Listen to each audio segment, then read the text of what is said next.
Grey characters అనమాట. ఇలాగే ఉంటుంది మహాభారతం మొత్తం కూడా.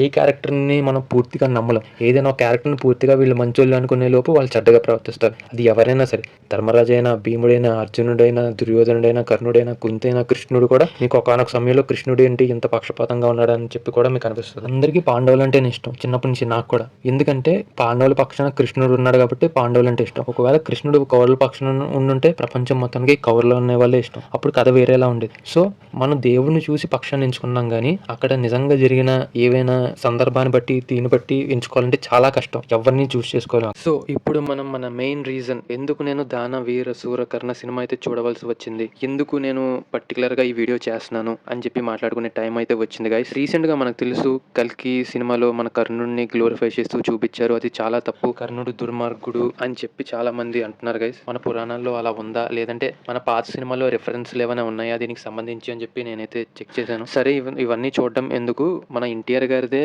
దానవీర సూరకర్ణ అనే సినిమా ఒకటి ఉంది కదా, దాన్ని చూద్దామని చెప్పి చూశాను. And cinema is really good. So దాంట్లో ఉన్న పాయింట్స్ దృష్ట్యా మీరు ఏ నిర్ణయం తీసుకుంటారో అది తీసుకోండి. So starting point number 1, cinema start అవ్వడేటప్పుడు ద్రోణాచార్యుడు అంటే అర్జునుడి యొక్క గురువు తనకి మాటిస్తాడు అర్జునుడితో, ప్రపంచంలోనే అత్యుత్తమ విల్లుకారుని చేస్తాను నిన్ను అని చెప్పి ఒక మాట అయితే ఇస్తాడు. సో ఆ మాటకి నిలబెట్టుకోవాలని చెప్పి అర్జునుడిని మించిన విల్లుకారుడు ఏకలవ్యుడు దగ్గరికి వెళ్ళి తన యొక్క ప్రతిమ ద్వారా విద్యని అభ్యసిస్తాడు ఏకలవ్యుడు. అలా అభ్యసించిన ఏకలవ్యుడి దగ్గరికి వెళ్ళి నేను నీ గురువునిగా నువ్వు భావిస్తే నువ్వు నాకు గురుదక్షిణ ఇవ్వి అని చెప్పి చెప్తాడు. గురుదక్షిణ ఏంటి అంటే ఏకలవ్యుడి యొక్క బొటనవేలు. ఈ సీన్ జరుగుతున్నప్పుడు ద్రోణాచార్యుడు అర్జునుడి వైపు చూసి ఏం గురుదక్షిణ అడగమంటావు అన్నట్టుగా చూస్తాడు. అర్జునుడే బొటనవేలు చూపించి ఇలా అంటాడు. అంటే అర్జునుడు ఏకలవ్యుడి యొక్క బొటనవేలుని అడగమని ద్రోణాచార్యుడికి చెబుతాడు అన్నట్టు ఉంటది సీన్ నెంబర్ 1. సీన్ నెంబర్ 2, కర్ణుడు తన కొడుక్కి పోటీ వస్తాడు అని చెప్పి తెలుసుకున్న ఇంద్రుడు ఒక పురుగు రూపంలో కర్ణుడు విద్యని అభ్యసిస్తున్నప్పుడు పరశురాముడి దగ్గరికి వెళ్ళి రక్తంతో ఆ కర్ణుడిని గాయపరిచి నిద్రని భంగం చేస్తాడు.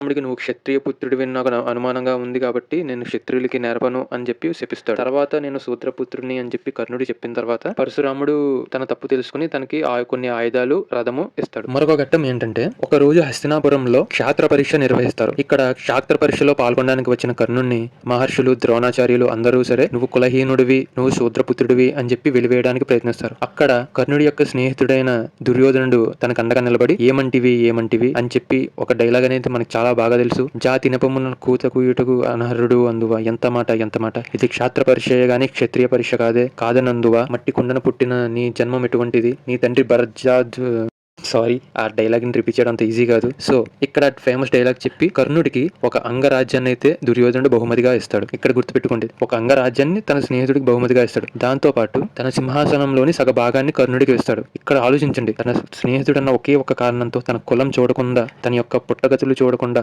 తన యొక్క తల్లిదండ్రులు ఎవరో తెలియకుండా పోయినా సరే, అంటే కన్న తల్లిదండ్రులు ఎవరో తెలియకుండా ఉన్న దుర్యోధనుడు కర్ణుడికి తన సింహాసనంలోని సగ భాగం అయితే ఇస్తాడు. ఇక్కడ మనం అర్థం చేసుకోవాల్సింది ఏంటంటే స్నేహంలో జాతి, కులం, మతం, భేదం ఏది చూడకూడదని దుర్యోధనుడు మనకి చెప్పాడు. ఏంట్రా దుర్యోధనుని పొగుడుతున్నావు నువ్వు కౌరవుల పక్షాన ఏంటి అంటే, ఒక మంచి పని ఎవరు చేసినా సరే అది మంచి పనే, చెడ్డ పని ఎవరు చేసినా సరే అది చెడ్డ పనే. ఇది మనం నేర్చుకోవాలి. ఇది నేర్చుకున్న వాళ్ళు మనుషులు అన్న వాళ్ళు ఎప్పుడు ఒక మంచి విధంగా ఉంటారు. సరే ఏదో చెప్పడానికి ట్రై చేసిన మంచి విధంగా ఉంటారు. తర్వాత ఘట్టం ద్రౌపది యొక్క వస్త్రాభరణం ఎలా జరిగింది. మెయిన్ టాపిక్ ఇది. ఇక్కడ దానవీర సువర్ణకర్ణ సినిమాలో ఏం చూపించారంటే, ఒకసారి మాయాభవనంకి దుర్యోధన్ని పిలుస్తారు పాండవులు. దాన్ని సందర్శించమని చెప్పి ఒకసారి పాండవులు అయితే కోరుతారు. పాండవులు కోరిన వెంటనే దుర్యోధనుడు అక్కడికైతే వెళ్తాడు. వెళ్ళాక ఆ భవంతిని చూసి ఎంతో ఆశ్చర్యానికి గురవుతాడు. నీటి స్విమ్మింగ్ పూల్ ఉంటది కదా, అలాంటిది ఒకటి కనిపిస్తుంది. అందులో నీళ్లు ఉన్నాయని భ్రమపడి కాలు పెడితే అందులో నీళ్లుండవు, గాజు ముక్కలా ఉంటది. అలాంటిది ఇంకోటి పక్కన కనిపిస్తుంది. ఇది కూడా అలాంటిది మాయేమో అనుకుని దుర్యోధనుడు వెళ్ళి అక్కడ అడిగేగానే అందులో పడిపోతాడు. అక్కడ అందరూ చిలికత్తులు అన్న వాళ్ళు నవ్వుతారు దుర్యోధనుని చూసి. కానీ ఆ సౌండ్స్ విన్న దుర్యోధనుడు పక్కనే ఉన్న ద్రౌపది తను చూసి నవ్విందని పొరపడతాడు. ఆ పక్కనే ఉన్న భీమసేనుడు వచ్చి ఏంటి బట్టలు ఇలా పాడు చేసుకున్నావు, మా బట్టలు ఇమ్మంటావా అని చెప్పి హేళనగా మాట్లాడతాడు. భీముడు పాండవుల్లో ఒకడు.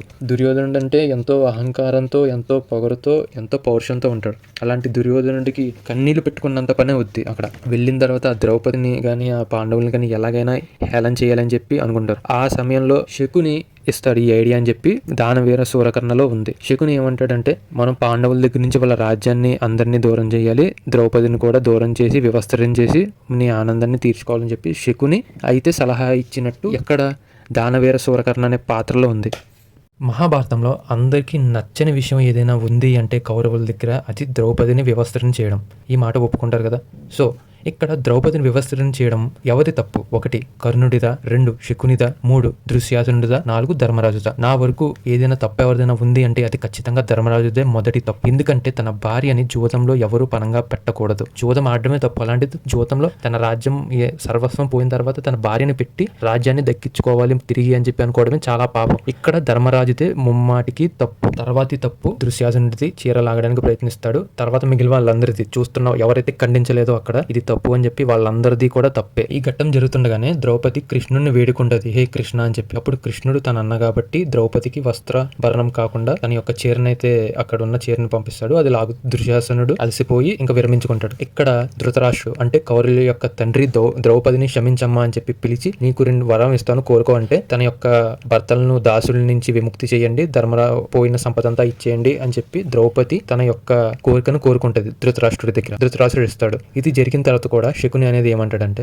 12 ఏళ్ళు అరణ్యవాసం, 1 ఏడు అజ్ఞాతవాసం చేయించే ఉపాయం నా దగ్గర ఉంది. మళ్ళీ ధర్మరాజుని దుర్యోధను పిలుస్తాడు. ఇక్కడ ఒకసారి ఆల్రెడీ ఓడిపోయిన తర్వాత ధర్మరాజు జోదానికి వెళ్లకుండా ఉండాలి, కానీ ధర్మరాజు మళ్ళీ జోదానికి వెళ్తాడు. సినిమాలో చూపించినట్టుగా అలాగే జోదానికి వెళ్ళి మళ్ళీ ఓడిపోతాడు. ఇక్కడ మళ్ళీ తప్పు ఎవరిదైనా ఉంది అంటే మహాభారతంలో నా వరకు ఈ 2 సంఘటనలో ధర్మరాజుదే తప్పు. ఇంకెవరిని నిందించడానికి లేదు, ధర్మరాజుదే తప్పు. ఇంకా సినిమా అనేది రన్ అవుద్ది, అరణ్యవాసంలో వెళ్తారు. ఈ స్టోరీ చెప్పుకోవాలంటే చాలా అవుద్ది. సో ఇక్కడ ఇంకో మెయిన్ ఘట్టాలే మాట్లాడుకుందాం. మెయిన్ ఘట్టం ఏంటంటే కృష్ణుడికి తెలుసు ముందే కర్ణుడు కుంతి పుత్రుడు అని చెప్పి. కృష్ణుడు కుంతి దగ్గరికి వెళ్ళి నీ పుత్రుడు కర్ణుడిని మిగిలిన సంతానం కాపాడమని అడుగు, వాళ్ళని చంపద్దని చెప్పి వరం తీసుకో అని చెప్పి కృష్ణుడు కుంతితో కర్ణుడి దగ్గరికి వెళ్ళేలాగా వరం తీసుకోమనేలాగా చెప్తాడు. కుంతిదేవి దీనికి బాధపడుతూ వెళ్ళి కర్ణుడి దగ్గరికి, కర్ణ నువ్వు నా కొడుకుల్ని ఎవరిని చంపద్దు, నేనే నీ తల్లిని కాబట్టి వాళ్ళందరూ నీ సోదరులు, మీ సోదరుల్ని నువ్వు చంపద్దు అని చెప్పి వరం తీసుకోవడానికి అడుగుద్ది. అప్పుడు కర్ణుడు, అమ్మా నువ్వు నీ 5 పిల్లలు బతకాలని కోరుకుంటున్నావు నిజమే, నేను వాళ్ళని చంపను, కానీ నేను చనిపోతానని చెప్పి నువ్వు ఏమాత్రం బాధపడలేదు కదమ్మా,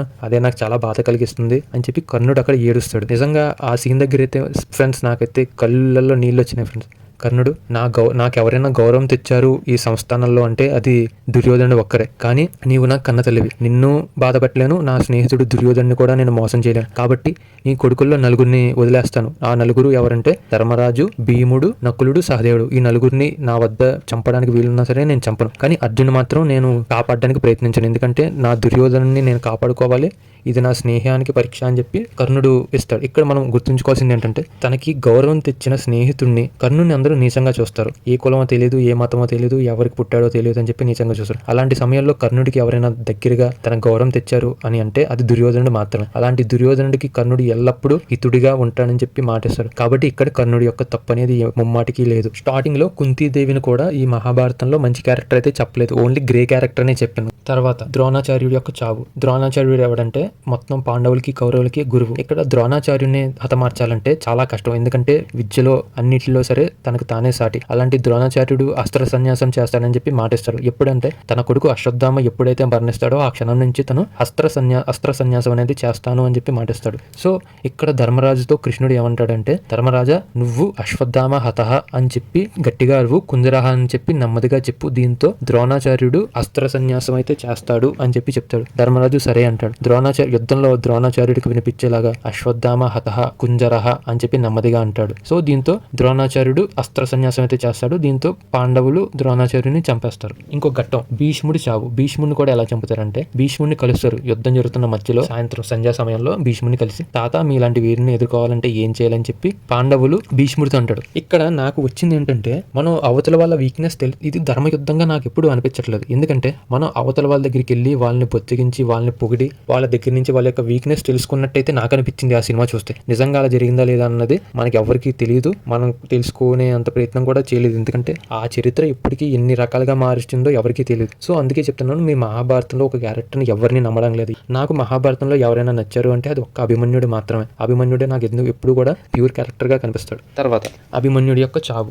భీష్ముడి దగ్గర ఉన్నాం కదా, భీష్ముడు చెప్తాడు నేను ఎవరైనా శిఖండిని చూస్తే నేను అస్త్ర సన్యాసం చేస్తానని చెప్పి చెప్తాడు. అప్పుడు యుద్ధం జరుగుతున్నప్పుడు శిఖండిని తీసుకొస్తారు. ఆ శిఖండి వచ్చినప్పుడు భీష్ముడు తన అస్త్రాన్ని వదిలేస్తాడు. వదిలేసిన సమయంలో అర్జునుడు భీష్ముడిని బాణంతో గాయపరుస్తాడు. దాంతో భీష్ముడు చనిపోతాడు. తర్వాత గాయస్ లెంత్ అయితే చాలా అయితే పెరిగిపోయింది. సో పార్ట్ 2 అప్లోడ్ చేస్తాను, అది మాత్రం మిస్ అవ్వకుండా. అభిమన్యుడి యొక్క చావు ఎలా జరిగింది, ధర్మరాజు వీళ్ళందరూ ఏం చేశారు, అండ్ మన కర్ణుడు ఎలా చనిపోయాడు, దుర్యోధనుడు ఎలా చనిపోయాడు అన్నది ఆ వీడియోలో చెప్తాను. Please follow.